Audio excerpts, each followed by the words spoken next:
My name is Mary Furlong Minkoff. I am the curator of archaeological collections at James Madison's Montpelier. And I'm going to be moderating this event tonight. I'm really excited for this book talk and for our program. And one of the reasons that I have this job, and I'm really excited to be, is I have been our coordinator for our annual Juneteenth celebration between James Madison's Montpelier, working in collaboration very closely with the Orange County African American Historical Society and the Art Center of Orange.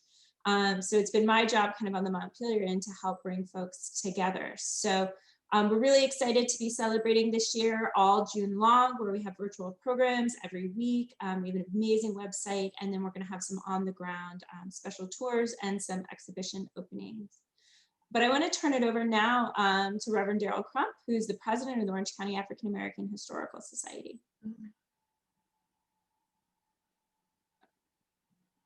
You are muted, Reverend Crump.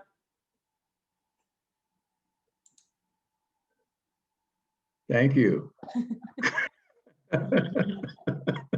Good evening. It's good to be here, and I'm glad to be here. Juneteenth, as most of us know, marks the anniversary of the day when news of the official proclamation that all slaves are free finally reached Galveston, Texas, June of 1865. Although Robert E. Lee had surrendered on Palm Sunday in Appomattox, Virginia, about 2 months earlier, skirmishes from Confederate resistance were still taking place in the southwest portion of our country. The Orange County African American Historical Society, along with the Art Center of Orange, has been celebrating Juneteenth for about 15 years. In the beginning, we utilized the fairgrounds as well as the area surrounding the visitor center in the town of Orange, and they were well attended. But about 5 years ago, we were blessed to partner with James Madison's Montpelier in an effort to have a larger and much more visible platform. This collaboration has blossomed into an ideal win-win relationship. Orange County African American Historical Society, the Art Center of Orange, and James Madison Montpelier together are producing a Juneteenth celebration that is second to none. We celebrate for the whole month of June by having virtual events in place periodically throughout the month. This atmosphere and environment are unique because we are surrounded by history and genuine artifacts. In addition, we involve various aspects of the local and surrounding community. We also celebrate culture of the arts, and by having musicians share what they have done, and renowned artists such as Glenda Armand discuss their publications. Simply stated, the Juneteenth celebration here has become a celebration of the past and present, and is a work in progress for a brighter future. Thank you, Reverend Crump. Well said. I'd like to now introduce our Vice President of Museum Programs and Chief Curator at James Madison's Montpelier, Elizabeth Chu, and she's going to talk to us a little bit about how this program today fits into some of the work we're doing on the property. Thank you, Mary, and thank you so much, Reverend Crump. It is certainly Montpelier's great honor to partner with the Orange County African American Historical Society for what I think is now our 6th year. So we are especially excited to welcome Glenda this evening to talk about and read her marvelous, marvelous book, Love 12 Miles Long. And this fits into an exhibition that we actually installed in January, but haven't been able to open because of COVID. The exhibition is a small children's version of our larger exhibition, The Mere Distinction of Color. I'm going to share my screen now so you can see what I'm talking about. So I want everybody to notice that the landscape of slavery has returned to Montpelier, wherein the 6 slave dwellings and work buildings besides the house are unable to be ignored or missed. They are there. And the new exhibition will be installed My screen's not advancing.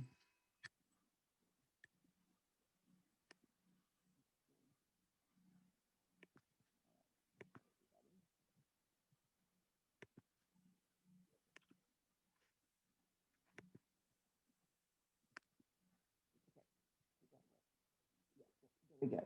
So the exhibition will be in one of the buildings right beside the house, the one where the kids are coming out of in this image. It was a building that started off as a spinning house at Montpelier, a place to produce thread and textiles, and then eventually became a slave dwelling. And the exhibition is intended to introduce our youngest visitors to some of the themes of the Mere Distinction of Color exhibition.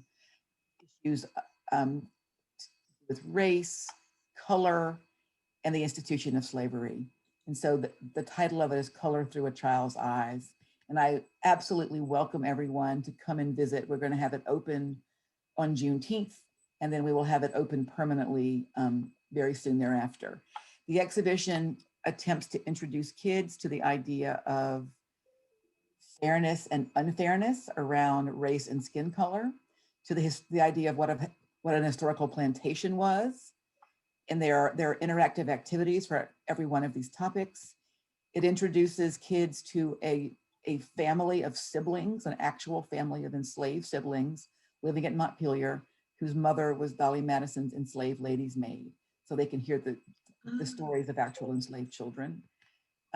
And there is an activity where kids can do a weaving, which is significant because the building began off as a place to produce textiles, where kids can take upstander statements like, I use kind words, I like having all kinds of friends, I don't judge based on skin color, and weave these streamers into this kind of loom to think about what their topic is.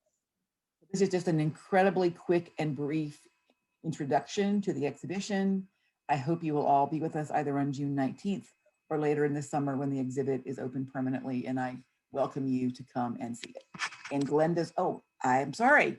One of the parts of the exhibition is a reading nook, and I'm not sure why that image didn't come up, but we just today installed the reading nook where Glenda's book is in the exhibition, but somehow the slide.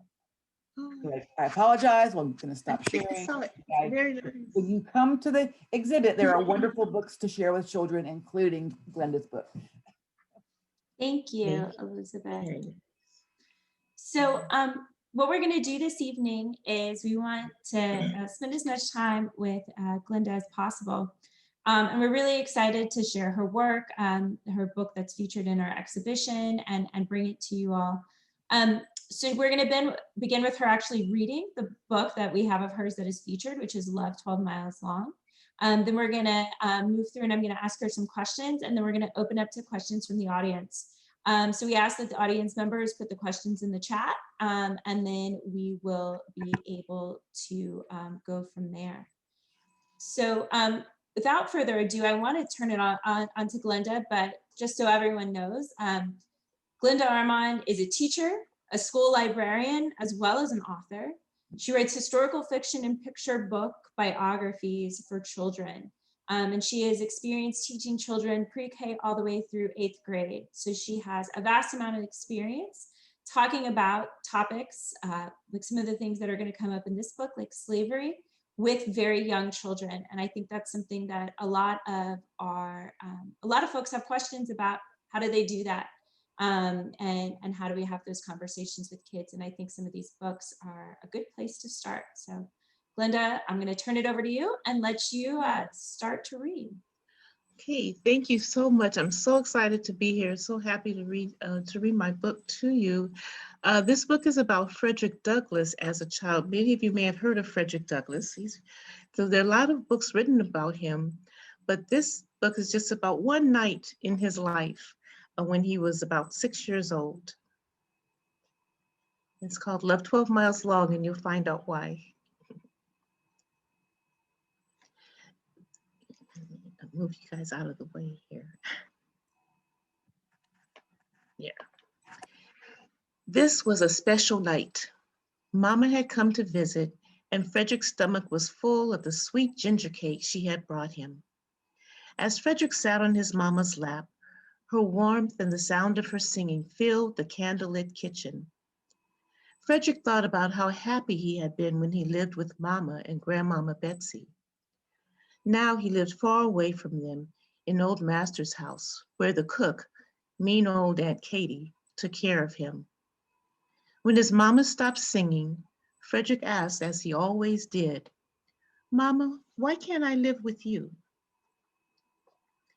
"I wish you could live with me, Frederick," Mama said, "but you know I can't look after you while I work in the cornfields all day long."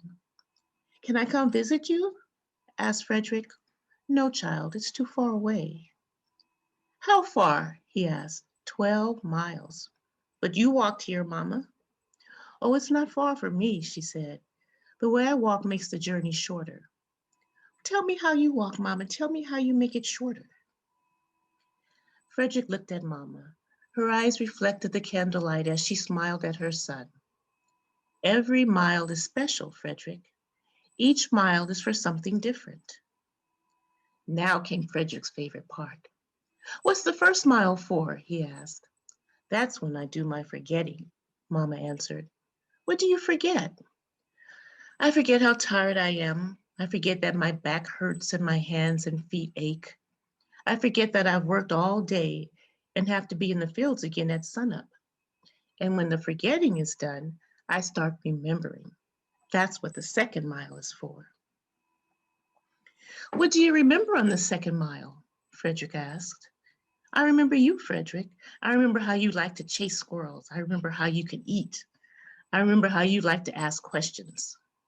Frederick laughed, and Mama pulled him closer. "I remember how happy I am that you are my son," she added. Frederick sat up and stuck out his chest. "I am Harriet Bailey's son." "Remember that when Aunt Katie is unkind to you," Mama said quietly. She looked up as she heard Aunt Katie stirring in the loft above the kitchen.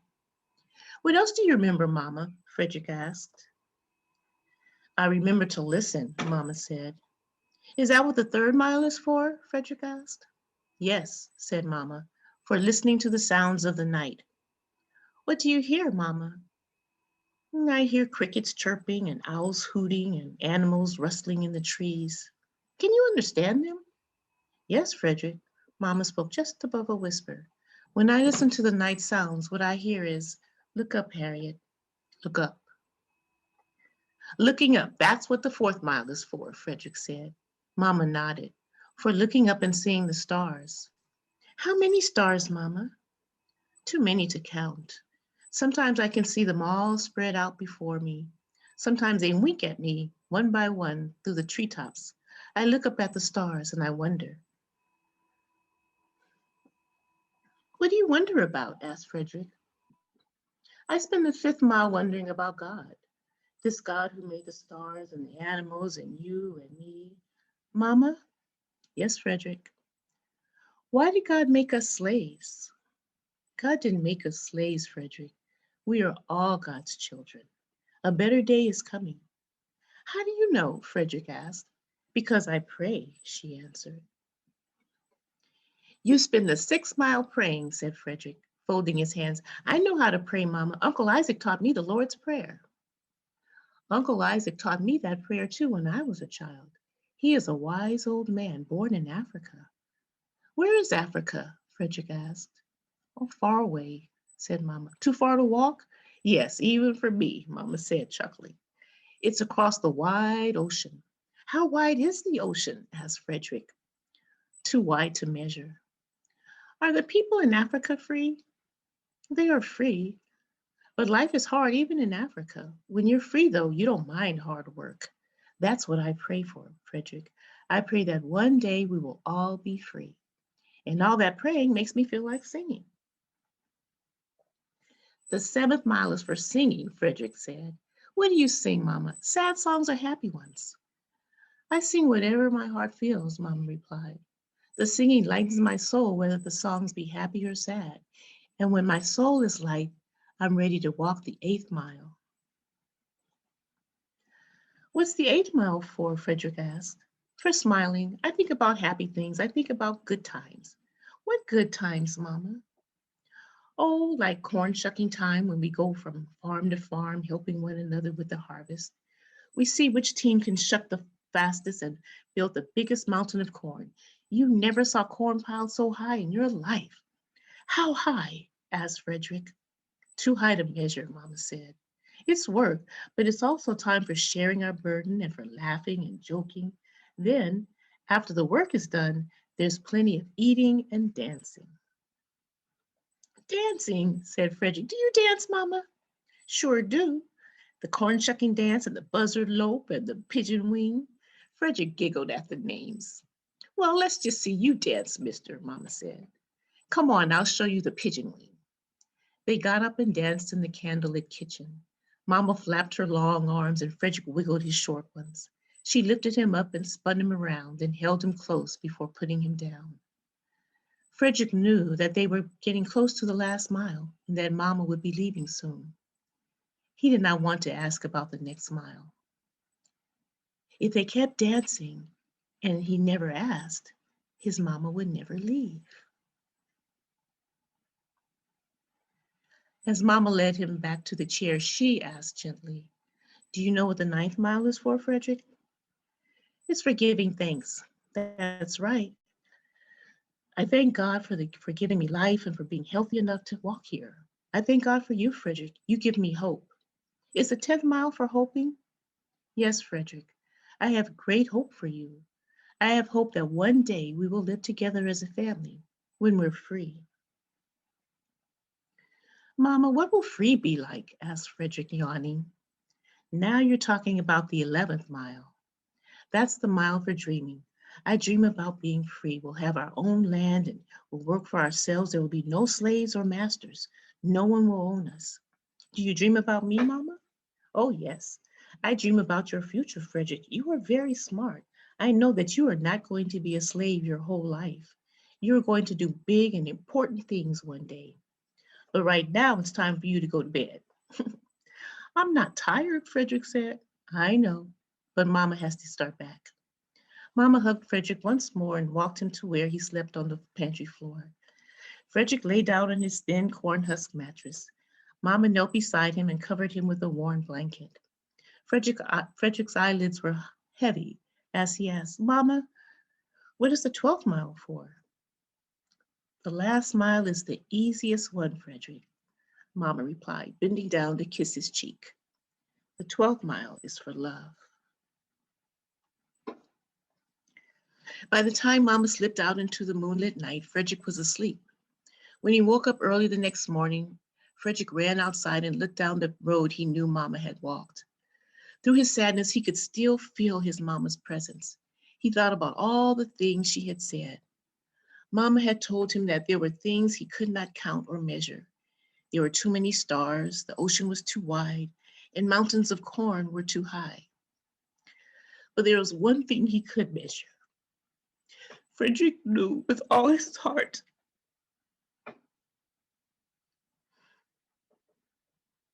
that his Mama's love was 12 miles long.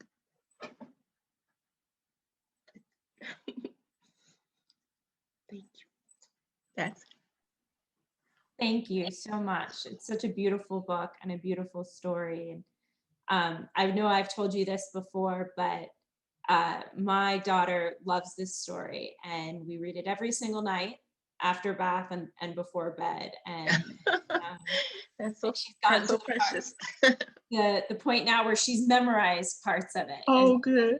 recites them back. That is so touching. Thank you. So if you want to go ahead and unshare your screen and then we can kind of chat a little bit. Then I just want to let them know that there's an afterword that goes on to talk about Frederick as he when he grows up and what he does become. So I will stop, leave it at that. Well, thank you again. It's really a beautiful book. And I just kind of wanted to know what inspired you to write this book? I believe it was your first, right? It was my first published book. You know, we authors, we do a whole lot of writing before we actually get published. So I've been writing since I was a child. I would write little plays and force my brothers and sisters to act out my plays, you know, the younger ones, not the older. I was smack dab in the middle. So I had 3 younger siblings. But I was teaching second grade, and I've been teaching pre-K, the primary grades for many years. And then I decided I was going to teach 8th grade history and English. So to prepare for it, to get back into that, you know, to talk to kids who are 12 instead of, you know, 4 and 5 and 6, I decided to, you know, I had to do some reading. And one of the first things I read was Frederick Douglass's autobiography. And I read the part where he talks about his mother. He actually wrote 3 autobiographies.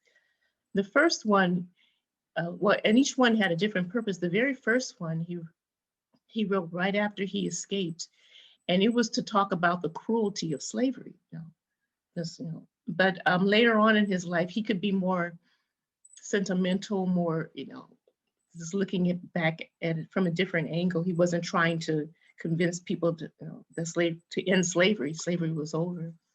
So then he could talk. Then he mentioned his mother in more gentler terms, and what it meant to know that he had a mother.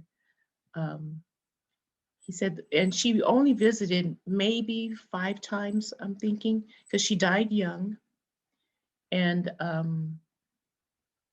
so, but he said those times when he was sitting on his mama's lap, he felt like a king upon a throne, and he knew he wasn't just a child, he was somebody's child. So it just had a strong effect on him. He never saw her. He doesn't remember seeing her in the daytime. So just those visits at night. And so it just struck a chord with me, and then I just wanted to write just about that one evening, just one evening. So that's what made me write that book. It's just rereading. Sorry about that. His autobiography, and reading and seeing that passage from being a mother at this time. By that time, I had my 2 children. Absolutely.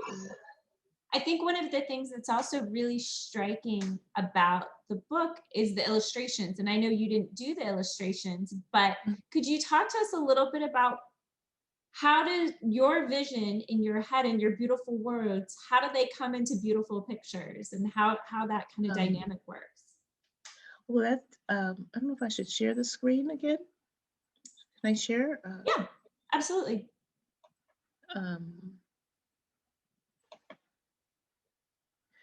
Because I had nothing, as you said, I had nothing. Oops, I'm trying to make it go. Okay. I didn't have anything to do with picking the illustrator. I think they did a good job. He did watercolors, Colin Bootman. And since it was my first book, I didn't have any say. And so what they do is I turn in the manuscript, and then the editor, the publisher they match it with an illustrator that they think would do a good job. And then they do that. And I don't have any contact with them. Now, when I write a book, I might give suggestions, but they always have the final say. But the contact that we did have, as I was saying, this is a scene where he wanted to tone down the shucking and jiving. So he just wanted it to be more subdued because he didn't want to give the wrong message about being enslaved, which is understandable. So that this was kind of a compromise as opposed to what I had envisioned. Another question that he had, I don't know why that popped up like that. Another question that he had was whether or not Harriet would be wearing shoes when she walked.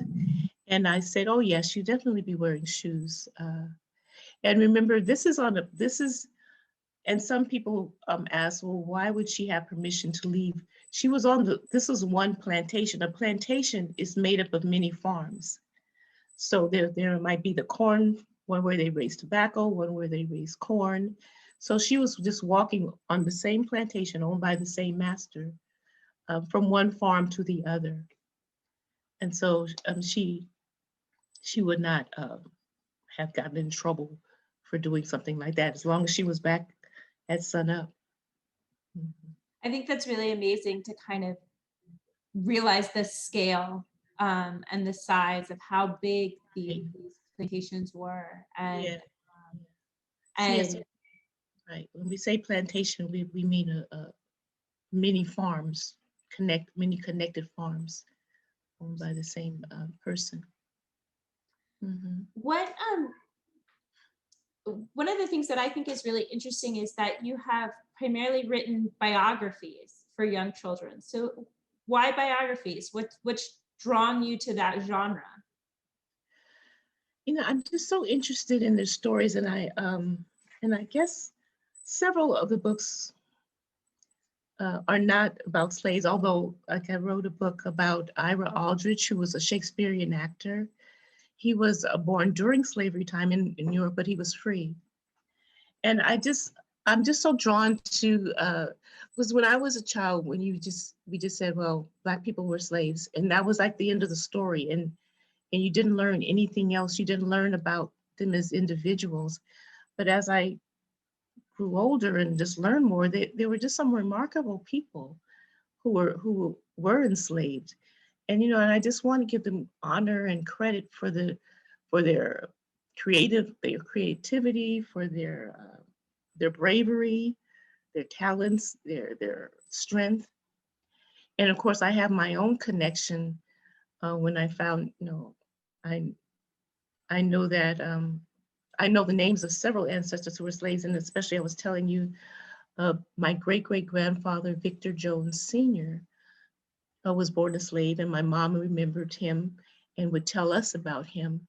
And I have his Bible, which was printed in 1869, and this is his Bible, and and they used it up until the 80s, 1980s, they were still using it to write down family events and things like that. And it's, so I just feel a strong connection, and I just want to give them a voice. And I just want, it's like we try to say enslaved person as opposed to slave, which, I mean, it's slave there's nothing wrong with saying slave, but when you say enslaved person, you remember that that these were people, and they endured a lot, but they also kept their humanity, and they were able to keep their traditions and pass on their love and their family, and to make it so that we could know that this generation could survive. They were able to survive intact, almost their humanity intact, so that we could live. And I think to honor them is not to is to be successful, you know, to live the kind of life that they would love to know that their descendants are living. And that's how we, and I just want, you know, there are just so many stories of enslaved people who made patents, who invented things, who were painters and artists and actors, um, and despite it all, at the same time, slavery was as cruel as you've heard, you know, even worse than you can imagine. Things happened to them, but despite that, they were just such strong people, and I just want to know them. I want to know them, so I wanted to share them with others. Is there anyone you haven't written about yet that you really want to get that story out? Well, I just started working on a book about Oliver Lewis, who was the winner of the first Kentucky Derby. Oh, wow. And there were um, a lot of the first jockeys were enslaved, and then were Black. And he won the first Kentucky Derby. And I didn't know too much, and I don't know too much. So in order to get ready for this book, I went and had my first horseback riding lesson just a couple of weeks ago. It was kind of fun. But so now I'm all into horses and jockeys and the Kentucky Derby, and I want to wear one of the fancy hats and all that. But Oliver Lewis is someone I'm going to write about. I've written books about the first Black woman doctor, Rebecca Crumpler. It just hasn't been published yet, but it's on the way. The first I've written about the first Black male doctor. And one book I've written about is, he's a remarkable person. This book, this is my latest. It's called Song in a Rainstorm. And it's about blind Tom Wiggins. And if you talk about odds against you, he was born a slave, autistic, and blind. Wow. You can imagine in 1849. Yet he turned out to be a fabulous musician, a remarkable pianist. They discovered through serendipity and through the grace of God that he could play the piano, and not just play the piano. He could play Beethoven and anybody by hearing it one time. And so he traveled all over the world playing the piano. And you can even hear some of his songs. Some of his songs have been transposed or written down.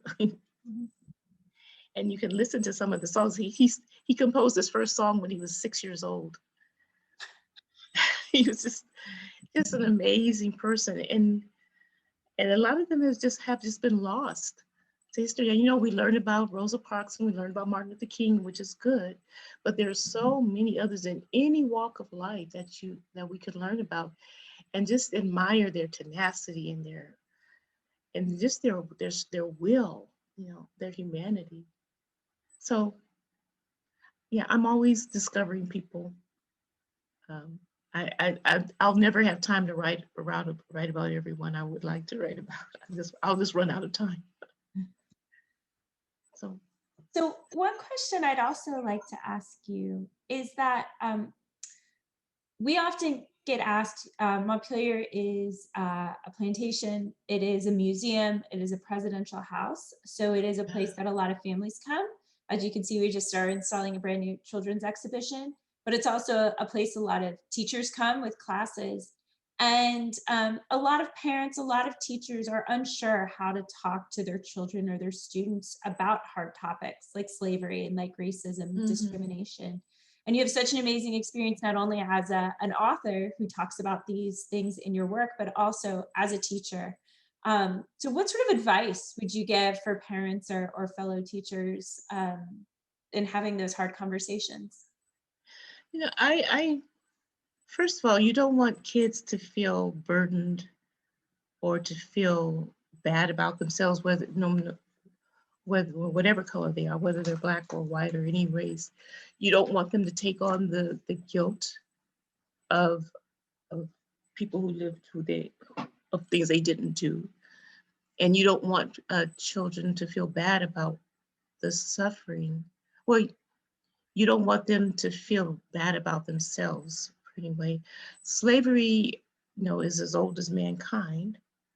And so we let them know that we didn't come up with this horrible system of slavery, and that there were good people of all races who were always against it. And the people who were enslaved their goal was always trying to be free. But while they were fighting for their freedom in all kinds of different ways, they did live their life. They had families and they had good times and bad times, but freedom was always uppermost in their mind. And people of all races were helped. You can tell them about abolitionists who were of all colors and just the people are cruel to each other. There have been cruelty throughout the history, but then there are always people who rise up. There are always people who show the best of humanity. Whenever the worst of humanity gets shown, there's always someone to show the best. So, and we acknowledge what happened and we learn about it, and then we do better. You just, all you can do is be just in your own time and realize that you were not a part of the cruelty, and there's no guilt to be found there, and that your people if your ancestors were slaves, just think about how strong they were, and how what they would hope for you, and what sacrifices they made. Thank you. That's a wonderful answer, and I think a lot for a lot of us to think about. I would love for you to dive in a little bit into your research for these different books. So you talked about reading the biography of the autobiography of Frederick Douglass, getting on a horse for your latest book. But what is your research process like? What does that look like for you? You know, I discover people all in lots of different ways. It's funny the way I discovered Oliver Lewis, the jockey, is that I was writing about John Lewis, the congressman. And I had this, in fact, I was looking at this with 1,000 pounds. It's called African American Lives. And when I looked up John Lewis in alphabetical order, there was Oliver Lewis. I said, who's Oliver Lewis? And that's how I discovered him. I discovered Ira Aldrich, the Shakespearean actor, when I was researching Frederick Douglass. And sometimes people will bring someone to me, like I'm writing about Augustus Jackson, who he discovered how to make ice cream, how to freeze ice cream. He did to use rock salt to make ice cream freeze faster. So that project was brought to me by the editor. She said, "Would you write about him?" Oh, okay. So I get ideas from all kinds of different ways. And I never know. And like I said, there are just so many out there that, just take your pick. And they're just fascinating stories, and it's just kind of open. Like, I always thought slaves were just behind this wall and you could never know who they were. But now I feel like the wall I'm helping to tear down that wall. And a lot of Oliver Lewis was not enslaved, but it was just, and that's another thing that I want kids to know, is that not every Black person was enslaved, or even during the height of slavery. And so that's something that a lot of them don't know. And so I tend to write about that time period, I guess, around the Civil War. But there were even, there were entrepreneurs and, unfortunately, Black slaveholders. You just, when you just tell the truth, then whatever happens when you tell the truth is kind of okay. As long as I just try to tell the truth and tell it simply. I think that's really powerful. We talk a lot in the museum field about whole truth history, about telling all the parts, the good, the bad, and the ugly. Yeah. And I think it's really important because it builds trust and transparency when you lay it all out there on the table. Right. You don't try to hide anything. And I think children in particular are really good at sniffing out when you're hiding something from them. Right. Often better than adults are. Right, exactly. So you just tell the truth as in a way that they can handle it. But yeah, there are just so many stories. And I know I always compare it to war stories. There's so many stories in war. And when you write about these, love stories or stories of friendship and all that, but it's not to glorify war. That's a horrible thing, but there's just so many stories. Like I was telling you about the love letters that my dad wrote to my mom during World War II. The stories that come out of, like, say, World War II, they're just too many to ever be told. And the stories that came out of this terrible institution of slavery are just, then you can never tell them all, but enough so that you can get the whole picture. Absolutely.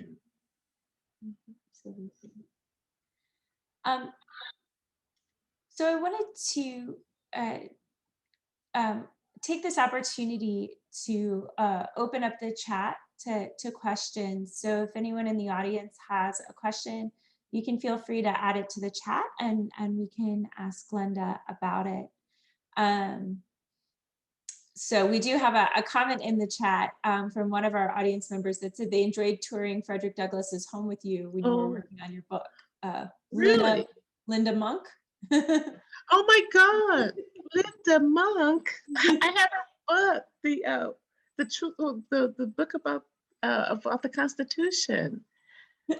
Oh, oh, is this yeah? But is that the Linda Monk? I don't know. It's just in the chat. So. Oh, okay. Well, thank you, thank you. I think it is the one. That's right. Very nice. Thank you so much. She says yes, it's me in the chat. Okay. Well, yay! Hi, Linda. It's been a long time. Wow. Great. So she mentioned you went to Frederick Douglass's home, Yeah, the one in Washington, D.C. I did. What was that experience like, having done this research about his early life and then spending some time where he was as a free It man? was, oh, I enjoyed it very much. And I actually wrote another book about him because in that home, I think it was the cane that, that he and Lincoln, became very close. He was close. And Lincoln's widow gave him one of Lincoln's walking sticks. And there was the walking stick in the house. And I have a manuscript somewhere about their friendship and using that walking stick. So that was it was really a wonderful experience. My niece met one of Frederick Douglass's great, I don't know how many great grandsons recently, and she said, "My aunt wrote a book about you." So I have a picture of him. So it's been a wonderful experience writing about him, and for that to be my first book, it was a great first book. So that's really interesting, talking about meeting descendants of Frederick Douglass, and you were sharing with us stories about your family who are connected and their history with slavery. Have you ever thought about writing a biography or a book about someone you're related to? Well, I have a book. Well, it's still a picture book, and I guess it's fictionalized, but a story about a little girl who grows up. It's called Black Eyed Peas and Hoghead Cheese, and it's about the foods that we ate as children and why we ate them. Why did we have eat the hog's head, and why did we eat black eyed peas? And so that's about his biographical. And then I have another book it's called School Train, that's coming out, and that's about my mom walking to school. She grew up in a little teeny town called Vacherie, Louisiana. Vacherie means the place of the cows. And but then they would just walk to school, a single file, singing all the way to their little schoolhouse.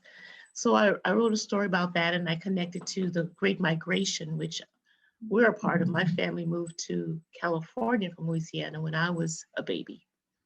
So we were part of that, the Great Migration. So I talk about that. So I guess those are not about me, but yeah, about the family. I draw a lot on that time, even though I was a baby when we left Louisiana. We still have very strong ties, and we would go back in the summer, or the cousins would come out here, and I still have lots of cousins there. So one of the other things I was sort of curious about is in your sort of experience, you focused on the books targeted around 6 to 8 year olds. Is that the age range for most of your books? Or are you have you ever written more towards like your 8th grade students or? I actually, my publisher had me write a chapter book version of one of my books. The one I wrote about Ira Aldridge, who was the Shakespearean actor. I have a picture book, and this is the chapter book version, which just adds more details and things like that. I'm writing a book now for 8 to 12-year-olds.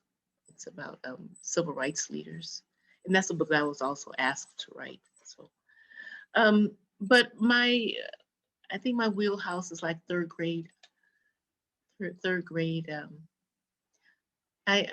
And it's an effort to write for younger in an effort to write for older. But I do have one book that I did write for very young kids. It hasn't been published yet. But yeah, about third grade. That's the grade I taught. Well, between second and third grade, that was where I spent most of my teaching. How have your students inspired your work? Well, I know the kind of stories, I know what they like to hear. I know they like words, and I know they like to act out stories, or I made them act out stories. But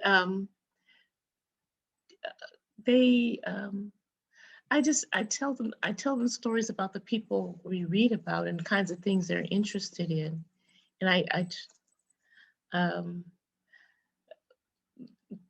they like words, or I can say, sometimes I don't know if it's me, just giving them my love of words. Like one book that I read every year to second and third graders was Charlotte's Web.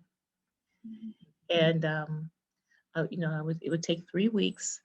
And when it was time for Charlotte to build a web, when the kids came in that morning, there was this big web made of yarn that Charlotte had built. And then the next day the word, some pig would appear in the web.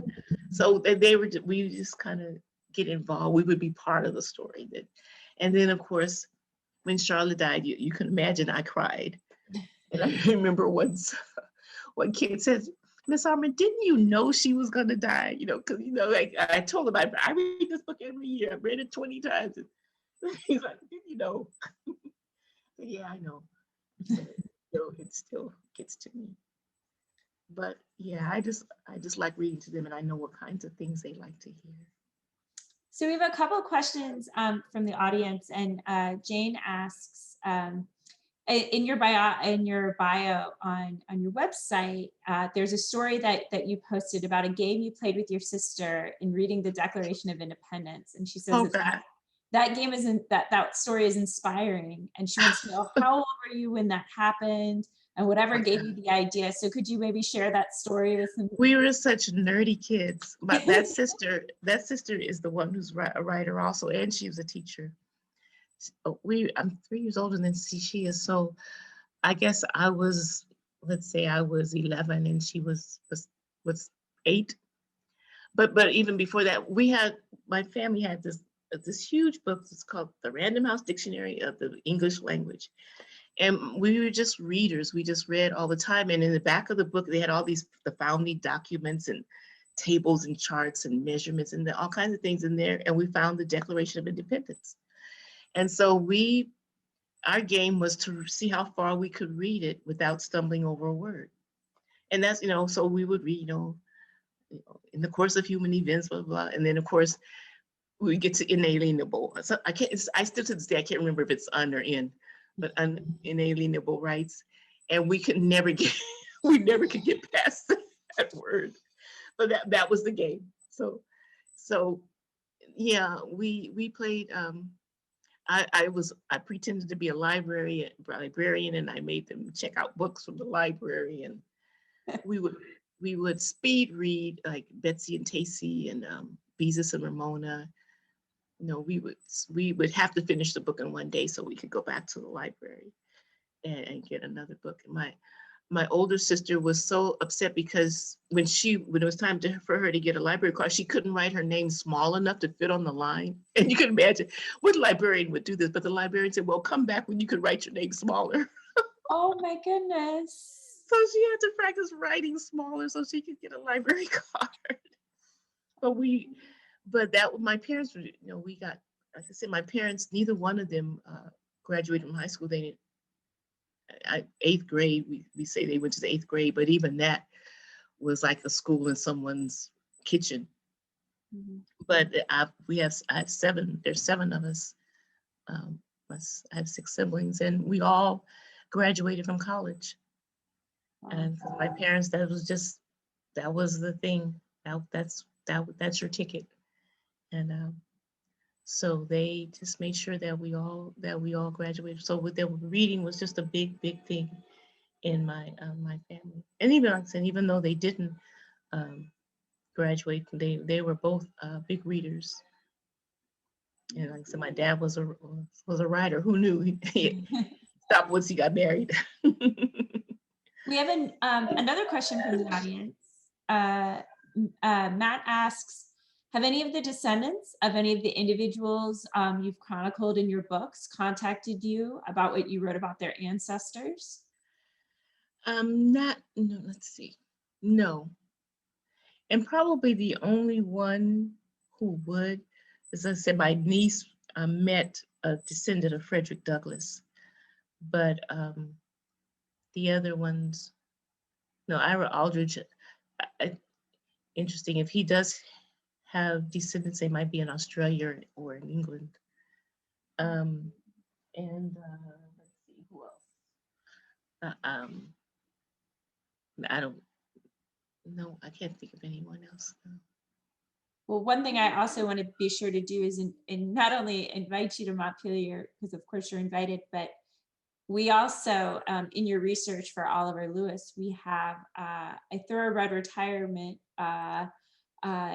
organization at the Montpelier property and horse tracks Really? from the 20th century. And so this is big horse country. So I think it would be a research trip for you as well. Oh, definitely have to go. Yeah, I know how to say whoa, and I know how to get on the horse.